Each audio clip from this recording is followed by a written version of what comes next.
Welcome to our first panel today, the Trope Cake, Queer Frosting and Subverted Sprinkles. Now, what does that mean? Well, let me tell you, because I had to print it out real quick.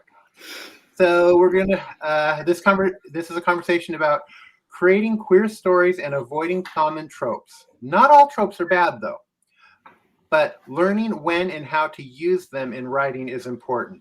This panel is a discussion. So, we're hoping that you guys have lots of different questions. And before we get started, I'm going to let you guys introduce yourselves. So we'll start with Kellie. I'm going to probably switch on to my headset since I've got a lot of background noise. So go ahead and get started and we'll pick up from there. Okay. Sure. Thanks so much for having me. This should be like a really fun conversation. My name is Kellie Doherty. I am a queer science fiction and fantasy author who lives in the land of the midnight sun, Alaska, Eagle River specifically. I have 4 books out currently, all through Desert Palm Press, which is an independent publishing house located in California. And currently I'm working on a 5-book fantasy series called The Broken Chronicles. I am currently writing book 3. Oh, that is great. Thank you. Since Marvin has dropped out a little bit, Sera, do you want to continue? Oh, yeah, sure. I'm Sera Trevor. I write romance with a specialty on fantasy, although I have written contemporary too. But I do like subverting common fairy tale tropes. That's kind of my brand. So this is a very good panel for me. I live in California with my husband and my 2 children and 2 cats. And that's it.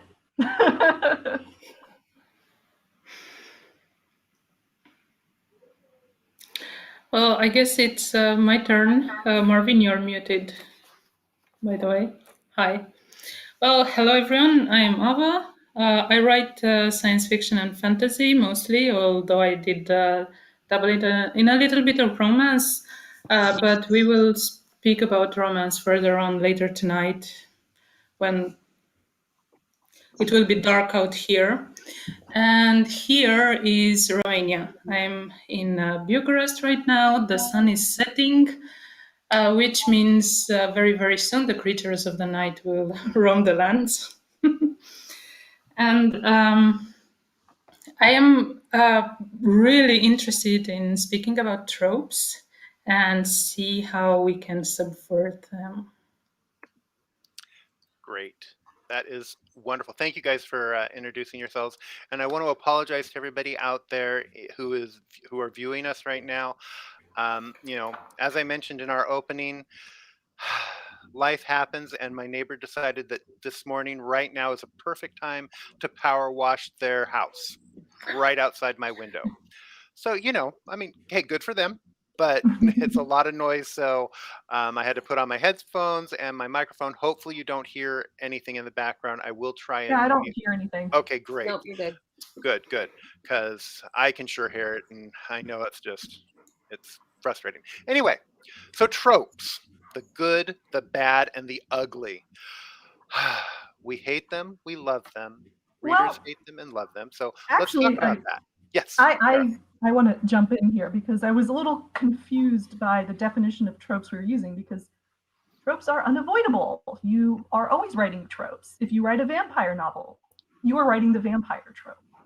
So I think when it comes to bad tropes, we're talking more about cliches, which is when you don't do anything with a trope, when you just regurgitate it and as exactly as you encountered it the first time. And then that is a big problem. You have to put your own twist on it, or else why is anybody going to bother reading your work? But I don't, what are everybody else's feelings about tropes? Yeah, no, real quick, Sera, you hit the nail on the head, because I was actually going to say that. There is a difference between a trope and a cliche. Tropes are everything, and cliches, that is, that's where we jump into the problem. So yeah, so thank you for starting that off. That is perfect for defining that. Much appreciated, because I didn't have to do it. Yay! So that said, what are some, and we'll what I'm going to do is, instead of just referring to everything as tropes, I'll just say tropes and cliches, and then you guys can go from there. So what are some tropes or cliches that you hate seeing in queer stories? What are some that just make your teeth grind? And let's start with Kellie. You're shaking your head, so I'm going to pick on you. Sure. So I have quite a few that I don't like seeing, but I'll go with my top three. So number one, bury your gays. We've seen it. We hate it. I want a happy ending. I'm really big on having my characters live happily ever after adjacent. But yeah, I don't want to see that anymore. And I know there's some really amazing authors who are subverting it right now, so that's interesting. But I don't appreciate seeing that. I also don't like seeing how some authors like to treat bisexual characters. Either they're like super promiscuous or they're not there at all. And that's also really frustrating because not all bi people are promiscuous. And of course, we're everywhere. And then third, I have seen a lot recently how gay men are seen as like overly flamboyant and super into theater and say yes queen, and that's also not really the case for everybody. So you'll note in whatever I talk about, I like to have a diversity in their emotions and in how they're portrayed, because while there are gay men who are super flamboyant, I have a couple of friends who are like that, not all of them are, and so I would rather not only have that in portrayal.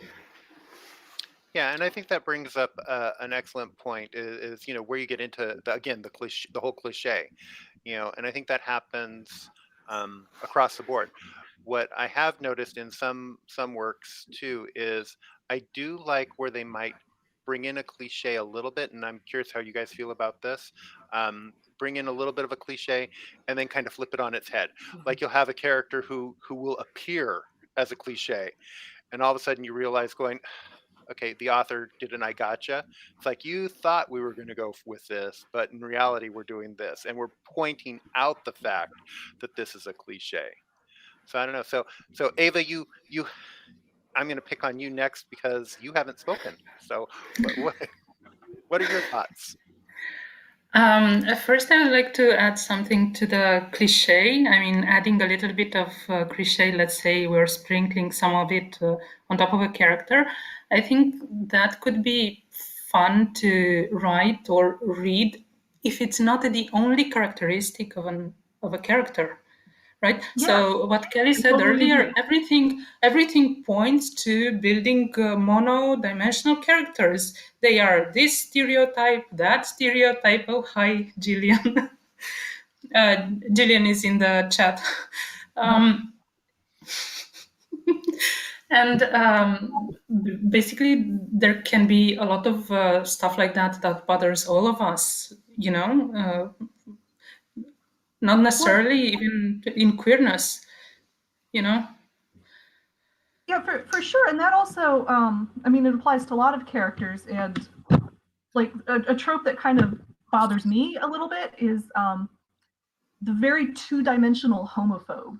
Because when you make a homophobe, like that's the only personality trope, the personality trait they have. Like they wake up every morning, man, I hate the gays. And everything they do is about hating the gays, and they go to sleep and look forward to hating the gays in the morning. Well, real people aren't like that. When you meet homophobes, they're multi-dimensional people too, and reducing that to such a two-dimensional character really doesn't do service to how people encounter homophobia in the real world.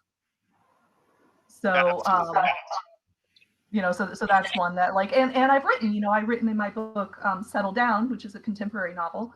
My character was a former Jehovah's Witness, and so his parents are very homophobic. But something that I tried to keep in mind is that they have their own point of view, and it's wrong, but I tried to make his mother a multi-dimensional person because she believes that her son is going to be annihilated for all of eternity. And that's very scary for her. And of course she's wrong, but you need to approach these characters like they're human beings, because otherwise you aren't getting the full experience of what people go through, because people have conflicting opinions about, their parents, like, oh, I love my mom, but she can't accept me.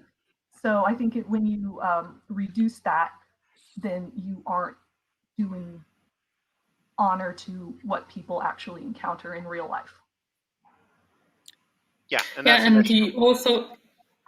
and also the message could be lost there when you want to show, hey, this is not the way, or this is a wrong point of view.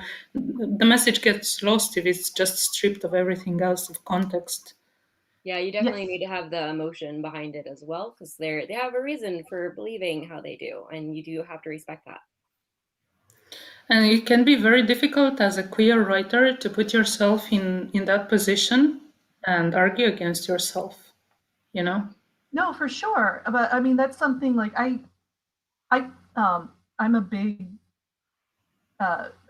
villain fan. That sounds wrong. I'm not like, oh boy, that's great. But I really put a lot of thought into my villains because I want them to come across as three-dimensional human beings. Because when your hero defeats a villain who's a cardboard cutout, then that victory is not very satisfying. So I really try to make sure that all of my villains are somebody that you would feel like, oh yeah, that's a real person. Yeah, it becomes the gray area, especially for villains, and and that's kind of one thing that that therein lies another trope and cliche. Sometimes a story will work very, very well to have the mustache twirling evil villain when when it's presented in a way that you're kind of making fun of it and you're just kind of showing this person as this is really all they are. But Oh, like no, you, for sure. I yeah. have my mustache twirlers. I am not against twirling mustaches, but it's again, it's like the point of it's fine to indulge in cliche a little bit as long as you are aware of it and are working to add a different spin to it that people haven't seen before. Exactly, exactly. Anything else that you guys want to add about the whole thing, that whole thing there? Yeah, go ahead. Yeah, I wanted to add my answer to this question. I don't like seeing narratives that cater to allo cis het population. I don't like to see narratives that are not meant for queer people. You know, how Do you should have I a do put you have an this? example or You something? know, yeah, it's that narrative of always coming out. There was a lot of hype lately about that movie Love, Simon. Hmm. You've seen probably. Oh, it's such a great movie. It's the first of its kind. It's a cinematic masterpiece. But I watched that movie and it fell flat because that was a movie made for straight people. Or at least that was like to me. I grew up in a country in which it was illegal to be queer up until 2007, I think. It was illegal. So I grew up not seeing these kinds of characters, not seeing these kinds of narrative, not even knowing, this or that orientation exists. And when I managed to get my hands on media that showed these types of character, I scrounged everywhere and I found every little piece of movie that I could. And let me tell you, older independent movies made with low budgets about, I don't know, two lesbians living together or a boy coming out or whatever. These were a lot better than This Love, Simon, which was made for straight people. Which, sure, it's fine, but it wasn't a cinematic masterpiece. So this is kind of troping that I don't like to see. We are at the point now, I think, where we need to write queer stories for queer people, not make them stories about the pain, about dysphoria, about coming out to other people. I would also like to see stories about queer people just doing ordinary things, except that they're queer. Yeah, For sure. that's absolutely correct. And that ties into a great question that we got, which are what are some good tropes? Or actually, no, not that one. How about sorry, I skipped ahead. Um, when it comes to creating stories, how should an author begin? Are there tropes? Like Ava, you had mentioned like the whole coming out story, Yeah. which has been done ad nauseum. The whole homophobe, Sera, you had mentioned that one. Again, done ad nauseum. Where are some good places that authors should start? And Kellie, I want to start with you on this one, so you can jump in here. So where should people go? How should somebody start? Yeah, so I think one of the big things that people need to think about when they're starting to write a story is I always like starting with characters because that's the meat of my story and depends on what you want to represent. Really, it boils down to. So if you want to have a lesbian be your main character, look at all of the lesbian tropes because there are quite a few of them, and try to stay away from inherently, or not inherently, try to stay away from lesser popular ones or ones that might not show lesbians in a really great light. For example, a lot of stories have lesbians be either completely butch or completely femme, and that's not the case for everybody. Like you have to find a good middle ground.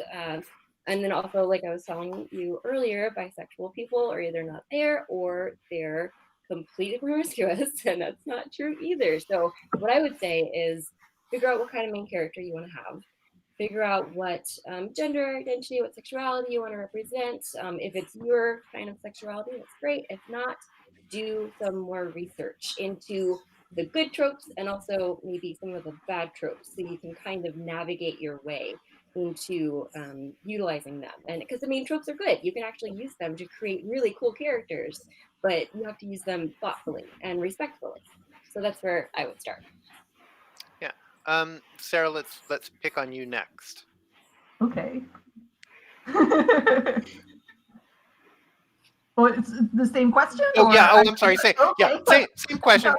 I mean, unless you don't have anything to add, then I'll hit Ava. I just want to make sure you all have a chance to add with this because the way that I write stories is I start with what is a common trope and how can I turn it on its head. That is how I write stories. Like I wrote my vampire romance, Curse is Foiled Again. One of the most common modern vampire romance tropes is that the vampire is very dark and brooding and tormented, and the mortal is more innocent and kind of an audit. I'm like, well, what if it was the other way around? And so my vampire Felix is a total airhead. He's very stupid. I say that with love. And he just, but he's also very cheerful. I mean, why wouldn't you be cheerful? You're living forever. And it actually goes into he's part of the curse that made him a vampire, makes him unable to feel. He doesn't have a heart, so he can't feel things. And if you think about a heartless person, that doesn't necessarily mean cruelty. It means somebody who can't feel fully because, like an animal or, a young child. And so that's how I approached him. And then on the other hand, my mortal, John, he's under a horrible curse. And so he is very dark and brooding, and he is obsessed with death, and he's very tortured and tormented. And so I really enjoyed playing with reversing those tropes and seeing what came out of it. And that's one of my favorite books that I've written. So yeah, that's how I start. No, that is a great way to start. Ava, what about you? Do you have anything to add to this particular question? Well, actually, when Sera started answering, it was like taking the words out of my mouth. Because I did that and I still do that. Well, not all my stories begin like this, but at some point when a trope makes its way inside, I start asking myself, well, what can I do with this? How should I do it? So speaking of tropes that we subverted or inverted or so on, one of my novels is well, actually, I started off with the idea of the Beauty and the Beast, right? You have the Beast in the castle and you have the Beauty outside of the castle, right? And the Beast has a curse. But what if you have the Beast, which is cursed outside the castle, and you have the human in the castle? But what if the Beast is not actually a beast, but it's a dragon who was cursed to be human. And now you have a human stuck in a castle, and you have a beast which was cursed to be non-beast outside of the castle, and they are trying to find each other in some way. And then what happens at the end? Let's, I don't know, Shrek it. And instead of both becoming humans, let's make them both beasts. But the beast is a human, so we are actually, rotating this. And I think that is my favorite story about subverting tropes, because I managed to rotate it, spin it on its axis, and then flip it around and put it in a mirror. No, I love it. Yeah, Actually, I have read your book, that book that you were talking about, and I loved it. It's very good, and everyone. Oh, thank you. Thank you so much. I cannot pronounce the title, so you should pronounce the title for everybody. Avas Answer. There you go. It's a good book. Thank you for asking that, Sera, because I was not going to try and pronounce that name either. We do have a question from Juniper that I want to get to.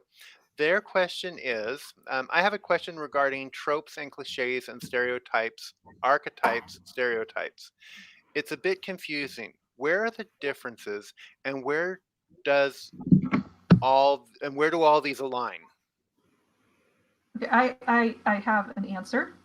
Great. Because I was also, when I got when I was signing up for this panel, these terms are very confusing and they do overlap. And so I was looking up, for example, this was on literaryterms.net. If you can't trust literaryterms.net, who can you trust? So, but this is what they had to say. The word trope can refer to any type of figure of speech, theme, image, character, or plot element that is used many times.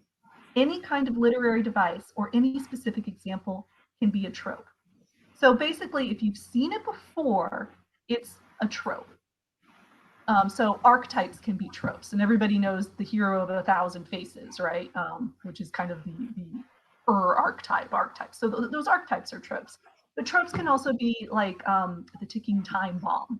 The characters have a certain amount of time that they have to get something done, or else the bomb's going to go off. And so that's a common trope. Like I said, the vampire is a trope. Literary metaphors are a trope. It's basically anything that multiple authors have used and that you as a reader or the audience member can recognize. I think that explains it quite well. Yeah, and then with the cliche and stereotypes, again, like what we were all talking about earlier, it's when an author just regurgitates what they've seen before without having anything new to say. And that's where you get into trouble. Yeah, and I also think an archetype too, specifically like a character archetype, I think it's, like you said, Sera, it's been seen before and people know about it, but I often think that archetypes is almost a good thing versus sometimes cliches are like the bad part of it. An archetype is actually good, like the reluctant hero archetype. Right. You know exactly what you're getting into when you read about a reluctant hero. And of course, it's the author's responsibility to try to twist it in some way and to make it new and unique. But that's how I kind of subcategorize things. You have trope, you have cliches, which you see them again and again. They don't really do anything. You have archetypes, which is like a character-driven sort of reluctant hero type. Yeah. Ava, do you have anything to add to that one? No, I think everything was said here. Okay. Juniper, I certainly hope that answered your question. If not, ping us back and let us know. Another question we got, and this is from Dees. When writing characters, don't think of them, well, I guess this is more of a comment than a question, but I did want to share it. When writing characters, don't think of them as characters. Write them as people, and people are complex. And I think that ties into what Kellie, you were saying earlier. And yeah, I think that nails it. I think that was perfect. So thank you for that comment. Yeah, Juniper popped back on and said, so tropes are hidden most everywhere. And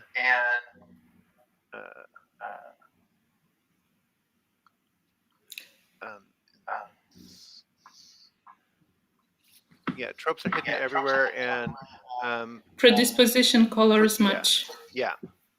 Yeah, well, and it's speaking about tropes too. There's this really great book called How to Read Literature Like a Professor by Thomas Foster. It's very accessible. It's not an academic book. It's written for lay people. And he talks about the idea of there is only one story. And what he means by that is that every single story that anybody tells is a reaction to every story that they've encountered. And so it's all a web, because then the reaction to, like if you're a vampire writer and you're reacting to Anne Rice, who's reacting to Bram Stoker, who is reacting to the folk tales, et cetera, et cetera, et cetera. And so that's an interesting way to look at it. But since we have all seen these tropes before, there's this idea of asking the audience to engage in some willful amnesia. So like going back to the ticking time bomb. I mean, obviously the characters are going to succeed. They're going to get that ticking time bomb before it goes off. But as an audience member, you have to be like, oh gosh, are they going to succeed? And I mean, I guess it would be an interesting subversion of tropes if everybody does blow up at the end. But you have to, kind of be generous as a reader or as an audience member and play along with the trope, even though you know how it's going to turn out. Yeah, it's a willing suspension of disbelief. Exactly. Yeah. And then there are, those, especially the French, who would actually have everybody blow up at the end. Nothing wrong. Like I would definitely read a everybody blows up at the end. I think there was a couple of movies like that too. So Rogue One. Oh, spoilers. I mean, that's been out for a few years, but that was an interesting Star Wars story where I'll let everybody, an untraditional ending for a Star Wars movie. yeah, it actually was, and I thought, but in my opinion, I thought it worked exceedingly well. I mean, I hated it. Great. It was not what I wanted, but it was perfect. It was the way it needed to end, and I thought it was fantastic. Yeah, no, I agree. We did get another comment in from Bethany. I thought Ava's comment about not wanting to see coming out stories anymore was really interesting. What are some queer specific tropes that you really would like to see more of? And I'm going to open this up to anybody. So if any of you have an answer to this, feel free to jump in. Well, I mean, I'm going to throw it back to Ava because I was interested in what they were saying earlier about, going off the idea that, one's sexual orientation is not one's entire being, that there are other things that are going on in a person's life other than, and again, like we have seen the coming out story a million times. We've seen the homophobic parent a million times. So so just branching off from there, like what, queer people are people. We have lives and differing personality traits. But I'm interested in hearing more what Ava has to say, actually. This is, let's hope this, my answer is coherent enough. Well, I actually like seeing, let's call them coming out stories, but coming out to oneself. Coming out in your 40s, in your 30s, discovering you're different, but not having the words to put to that difference. For instance, someone is asexual, but does not have the word or the definition of this word that applies to them or describes their experience. So they do not think, oh, I could be like all of these people that are like me, and they feel alone. Or stories of self-acceptance that are not about being accepted by others, but are being accepted by yourself. Some other tropes I'd like to see are redemption stories that do not foster on being forgiven by outsiders, by being forgiven by others. You know, I grew up, and I still live in a Christian country. It's an Orthodox Christian country. And while the guilt here is not as bad as in predominantly Catholic communities, it is still an inherent part of making people do things, or making people behave, or making people follow the law, and so on and so on. This is like a big society mentality. But what if someone is bad? You know, you have an asshole, but this person is an asshole not necessarily because I don't know, they are inherently evil. People are complex, right? Yeah. But then this person can go on a redemption journey, can be redeemed. But I want that to come from the inside, and not to be a process of being reflected back by others, because we are the ones that define ourselves. We define our happiness, and the moment we stop depending on others telling us, this is who you are, this is who you should be, this is why you should be happy, and this is how you should behave, I think that moment is very liberating, and it can allow us to discover more about ourselves. And I love that a lot. thank you. Thank you. This comes from my own experience in life, so it's very personal. And maybe some other people won't agree, but this is what I think. And a funnier tidbit. Lately, I'm very, very interested in subverting religion-based tropes, but my own religion. So I'm not gonna, go into other people's religions. Well, the one I was raised in, which is the Christian side of things. And I really like subverting that because there are a lot of it's a lot of very toxic dogma that influences the lives of people that I know in a society I live in, right? So I want to start there. And I also I'm very interested in transgender stories, trans and non-binary stories.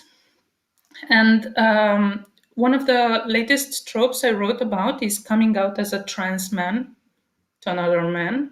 And I wanted to do it like my character is unapologetic about it and will be in your face about it, but not necessarily everyone needs to know that, right?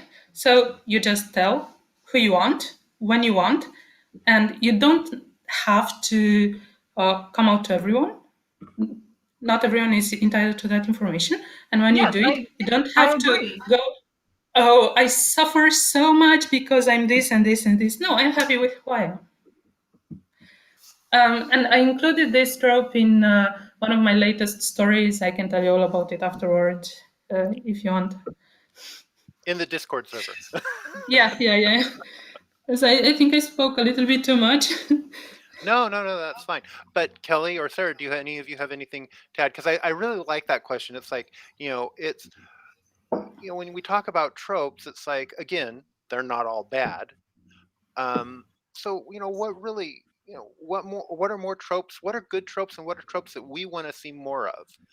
Kellie or Sera or even Ava, chime in with that. I wanted to piggyback on what Ava was saying, because Absolutely. in my contemporary novel Settle Down, which is my character who's coming out of a very oppressive religious context, and in the course of the story, without spoilers, his mother does something unforgivable, and she's sorry about it at the end, and she wants his forgiveness, but he doesn't forgive her because he doesn't owe that to her. And I think that happens a lot in like, I haven't seen Love, Simon. I can't say whether or not, I literally know nothing about it other than the name, but stories like that often have, and there's nothing wrong with reconciliation. And of course, there's wonderful stories about parents or other people who were very unaccepting and they come to love their child or their friend or whoever. And those stories are very important and they're very positive, and I like seeing them. But there's this kind of expectation that all stories have to end this way. And you don't owe anybody your identity. You don't owe anybody your forgiveness. And I think I really like how Ava was putting it, how it's an interior thing for yourself, not for other people. And you get to decide Yeah, I would like more stories about queer people deciding for themselves instead of defining themselves by other people or defining themselves against things. If that makes sense. Yeah, and Yeah. that's kind of amazing too, because I actually also have something very similar in my book too. In Sun Kissed Oh, yeah? Feathers, yeah, my main character's family does something really, really, really terrible, and she decides not to forgive them at the end. And for me, I was like, "Yay, good job, my character!" But yeah, I mean, I really do think you made a really good point, Ava, about how you have to have an inner journey. You know, you have the whole hero's journey; they have to go on a quest to find something, but really it boils down to what the character is actually going through mentally and emotionally. And I think having that reckoning, that inner reckoning with themselves and trying to figure out who they are is really fascinating. And I would also love to see that in more stories. And another thing that I really like to see is kind of like a found family trope more in queer stories, just because a lot of them are having one character finding themselves, coming out and being super excited, and then a bunch of straight people accepting them, which is great. But we also need our own community. We also need to find people who are like ourselves. And I love it when characters find a family, and maybe not their own family, but like a found family, and get that experience of being accepted by themselves and also by other people. I live for that kind of trope.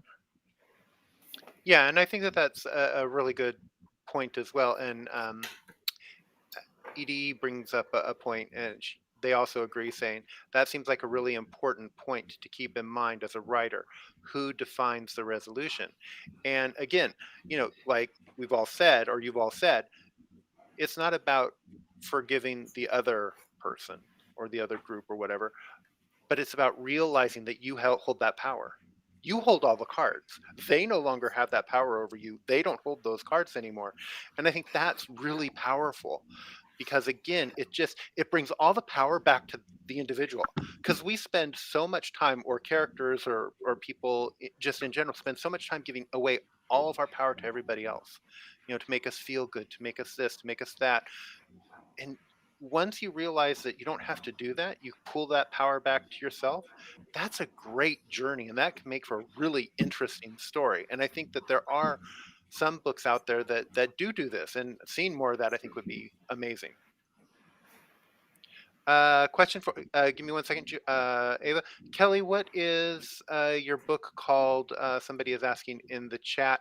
So for those types of questions, folks, jump over to our Discord server, where everybody will be at the end, or popping in, and everybody on the panel can tell you about their books and all that type of stuff. Because otherwise we'd be sitting here telling everybody's titles, and then I'd have to type it, and that's, you don't want me trying doing all those things. It's like chewing gum and walking at the same time. It's a mess. But Kellie, just remember that that, and then jump over to the Discord server and share that in our panel discussion. Yep. Or and that's, or you can jump on to the YouTube channel later and answer that question directly. Ava, go for it. So I wanted to add something to what Sera was saying, and then I wanted to add something to what Kellie was saying. So I think we can extend this more trope subversion thing to challenging societal expectations. For instance, deciding not to have children. And I think I made some people mad when I included that as a resolution in one of my books.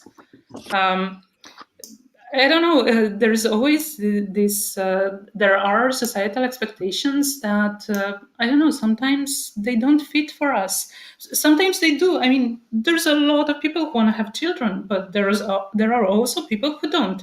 And I think we should include both in our stories. So we have. I think tropes are a very good way, a very powerful way to send messages and to show alternate types of thinking. Like you have this trope and you react differently to it. Because, it's a valid reaction to react differently. And about the found family thing, a very good thing in found family tropes is not having them disband after the story is over.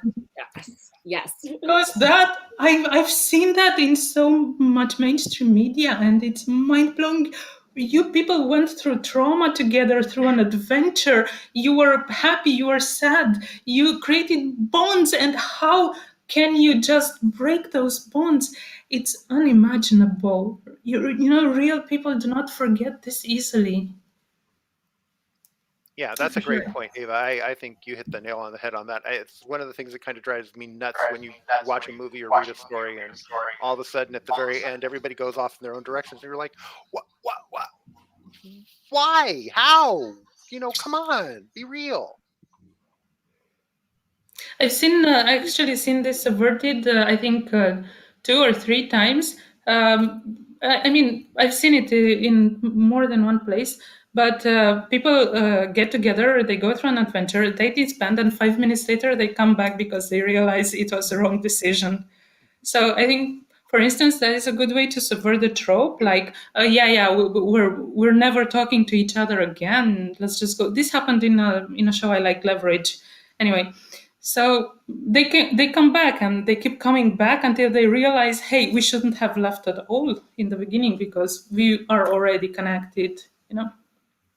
Yeah, no, that's a great point. Kellie or Sarah, do you have thoughts on that?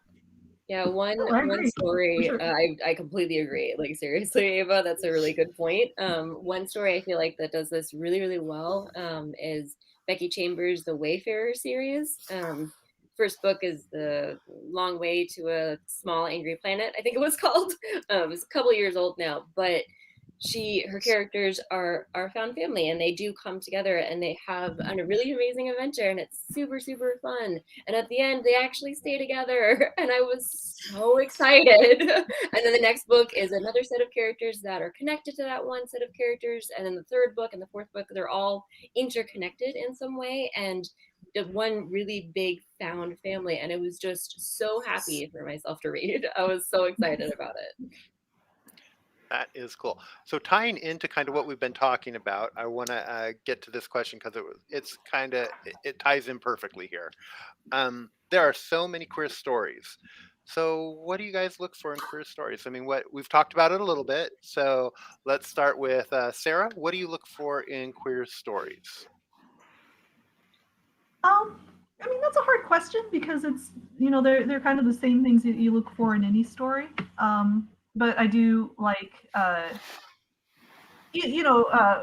bringing in issues from the queer community, or commentary about society. Like, for example, in my vampire romance, Curse is Foiled Again, my main character, John, the curse he is under is actually a curse that was placed on an ancestor of his, on his like great grandmother, who jilted a very powerful witch, and this witch put a curse on all of her descendants that when they fell in love with a man, then that was sealing their fate of a violent death at some point in the future. And if they did not fight it, then the death wouldn't be so bad, but the more they fought it, the worse it would be. And so going along in this family's history, whenever a boy is born, they feel like, oh, well, that's my safe kid. There's nothing going to happen to him. But then my main character, John, he is a gay man, and he fell in love. And the moment he fell in love, it was like, oh no, this curse belongs to me now. But because, as we know in society, homophobia is misogyny's cousin. So these things are related. So obviously this curse that was put on her by a jilted lover, that's a very misogynistic thing to do. You were mine, and so now I'm going to curse you because you wouldn't be mine. But misogyny affects queer people too, no matter what their gender or orientation. And also, with the curse, it's as long as you don't fight it, it won't be so bad. Well, of course, he ends up fighting it and winning. So, no dead gays in my book, I promise.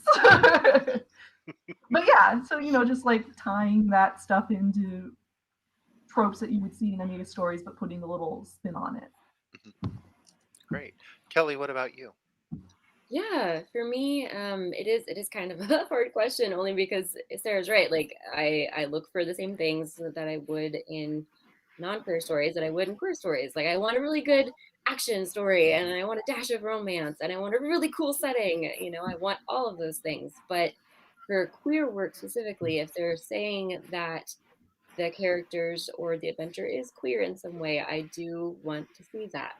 I want to see well-rounded queer characters, not just a carbon cutout, you know, cardboard cutout kind of thing. I want to see I want to see them being queer, basically, because in some stories they say, "Oh yeah, I have a really cool queer character," but then we never actually see that. And I want to see it on the page. I want to see the romantic relationship or the friendships that they have or the family that they have, the struggles that they go through. Not necessarily queer related, but I want to see them be themselves, especially if it's saying that they're queer characters. And then I also would really love to see a diverse set of queer characters. So not only lesbians, you know, not only bisexual people, not only gay people, not only non-binary. I want to see everybody represented in the story, because I feel like it's time that everybody is represented in the story. Ava, what about you? So the answer I wrote down to this question, which is quite difficult, is multidimensional characters. That was my answer, and I agree with everything that was said so far. So whatever you look in a story that, I don't know, sparks the spark, rocks the boat, tickles the whatever. You know, we all just want to read about people who are not stereotypes. Yeah, and I think you know, from what I heard, and please correct me if I'm wrong, it sounds like it just needs to be a good story with good, well-rounded characters. Mhm. Yeah. I mean, I don't think that there's rocket science behind it. It's just showing everybody as real and honest, and you may not agree with every decision they make.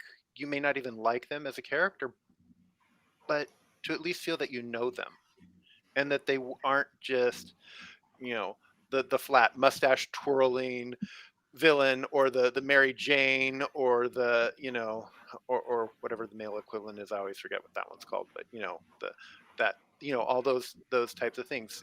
And I think that it's like I said, from what I heard you guys say, and I agree full heartedly, is just well-rounded, well-written stuff.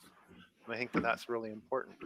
Yeah, and also to add to that too, one thing I really would like to see, and I do in my own work as well, is yes, they are queer, and yes, they're proud and out, and everything's amazing, and they have boyfriends and girlfriends, etc. But they're also doing badass things. So it's like one facet of themselves. Like they're also the hero of the story, or they're the villain of the story, or they're side character of the story. Like they are queer, and they do have that on the page, but it's just one part of who they are. Because I also want to see that too. Like not only focus on solely, hey, this character's coming out, or hey, you have this one gay dude. I just want to see them having their own adventures, because I feel like that's important too. Yeah, I know we have a panel about that later today, or it might be going on now. I'm not exactly sure, but you know, it's that exact thing. It's like, you know, the gay character doesn't die at the end. I mean, It's I think it's further on. Yeah, I think it's later today, but it's just like, you know, yeah, it's like, you know, we're there, or you know, we're everywhere. You know, I would love to see a drag queen in full hair and makeup blow up the Death Star. I'm sorry, I want to see that. I think it would be brilliant. I mean, because who doesn't want to blow up the Death Star? I mean, Right. you Oh, know, if you're sure. not, I mean, if you're not a Star Wars fan, I get it, but you know, come on, who doesn't want to sit in that thing and just blow it up? That would be great. So let's see a drag queen do it. Well, also, you know, I mean, just tangentially related, but about, you know, doing stories that are beyond coming out and beyond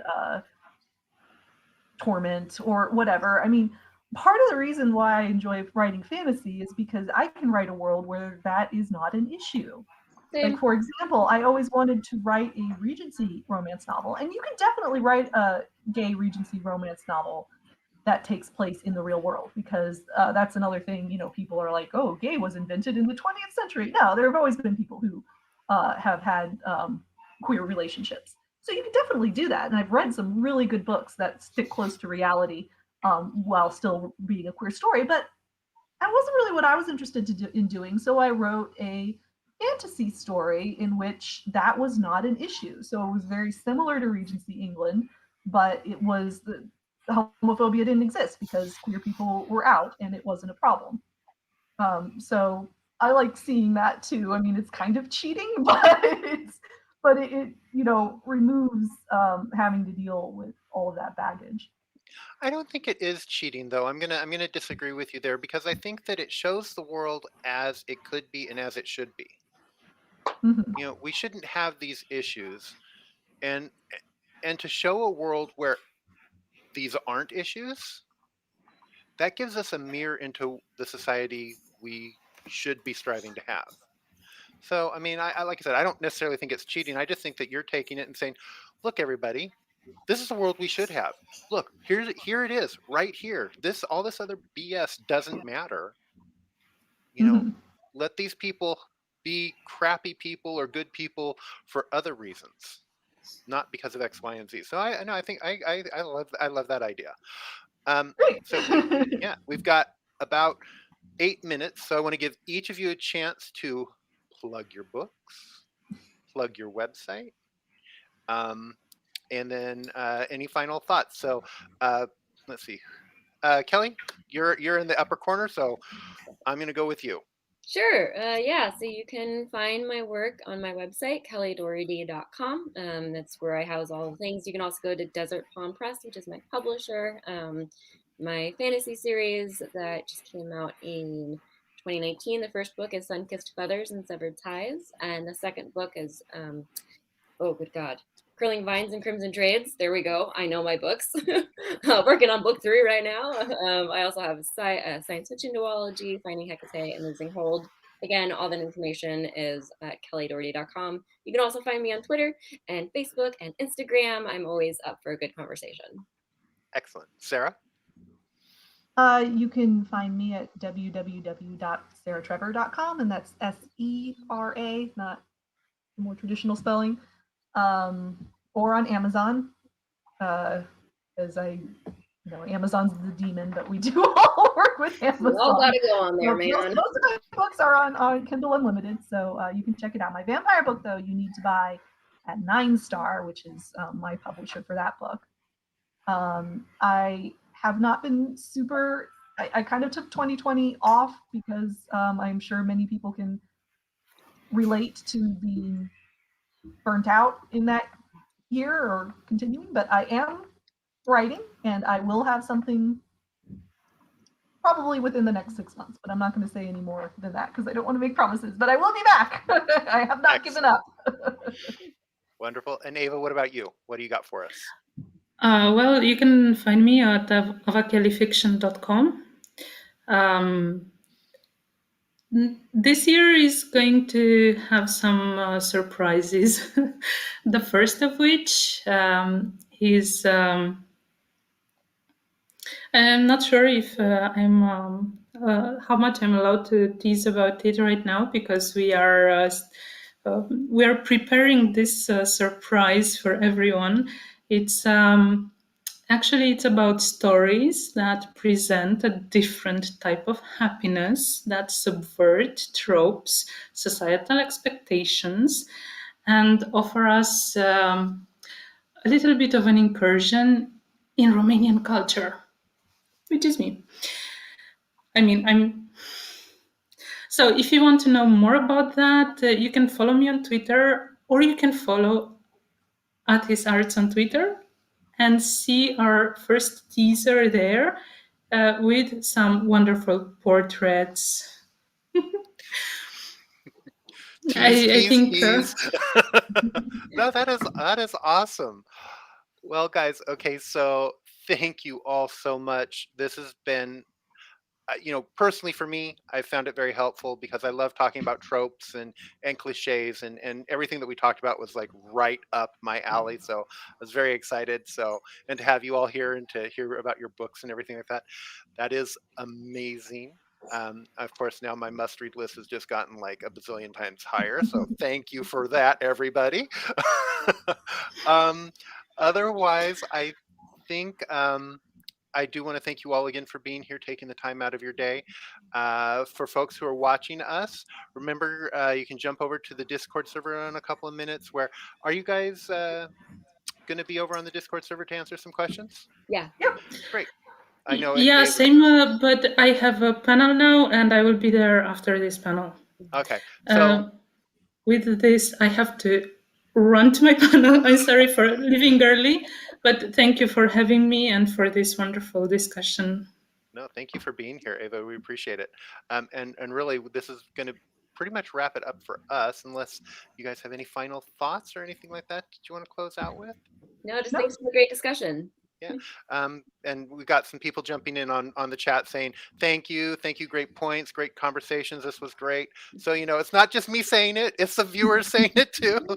So, all right, everybody, have a great day. The next panels will start in about 4 or 5 minutes. So we'll see you then.